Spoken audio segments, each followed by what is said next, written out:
Baru terungkap ternyata ahli forensik terima uang tutup mulut kasus kopi sianida Jessica Wongso.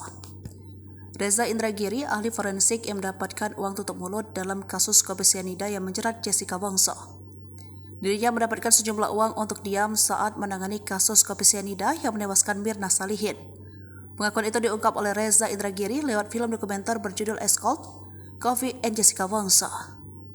Dalam pengakuannya itu, Reza Indragiri menemukan uang dengan jumlah yang cukup fantastis dalam tasnya.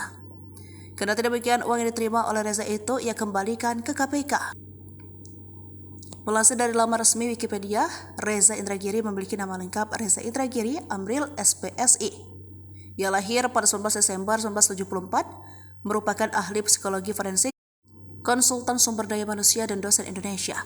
Dikutip dari tribuntimes.com, ia merupakan orang Indonesia pertama yang mendapat gelar Master Psikologi Forensik. Reza Indragiri Amril dilahirkan di Jakarta saat berusia 1,5 tahun orang tuanya bercerai. Ia diasuh oleh ibunya karena tidak diperhatikan hak asuh indra pindah ke bapaknya. Reza mengawali pendidikan di SD Muhammadiyah 24 di Rawamangun dan melanjutkan sekolah menengah pertama di Riau. Di Riau ia tinggal dan diasuh kakek neneknya. Dia melanjutkan sekolah menengah atas dan Fakultas Psikologi Universitas Gadjah Mada di Yogyakarta. Ia mendapat beasiswa di Universitas Melbourne, Australia setelah pendidikannya selesai tahun 2003. Dia mengawali karir sebagai dosen di Universitas Islam Negeri Jakarta tahun 2004 dan dosen di Perguruan Tinggi Ilmu Kepolisian. Pengakuan Reza Indragiri Amril, ahli psikologi forensik, sempat dapat uang tutup mulut kopi sianida Jessica Wongso secara misterius yang dimasukkan dalam tasnya. Namun, ia berpikir bahwa dalam kasus kopi sianida itu ada orang yang coba menyogoknya untuk tutup mulut.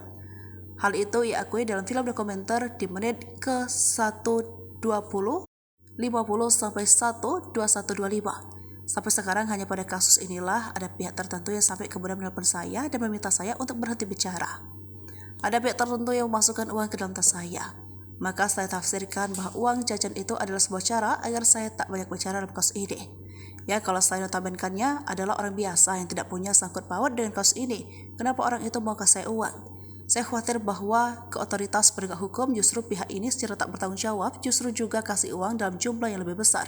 Saya khawatir seperti itu. Namun uang misterius yang berada dalam tasnya itu langsung ia serahkan ke KPK.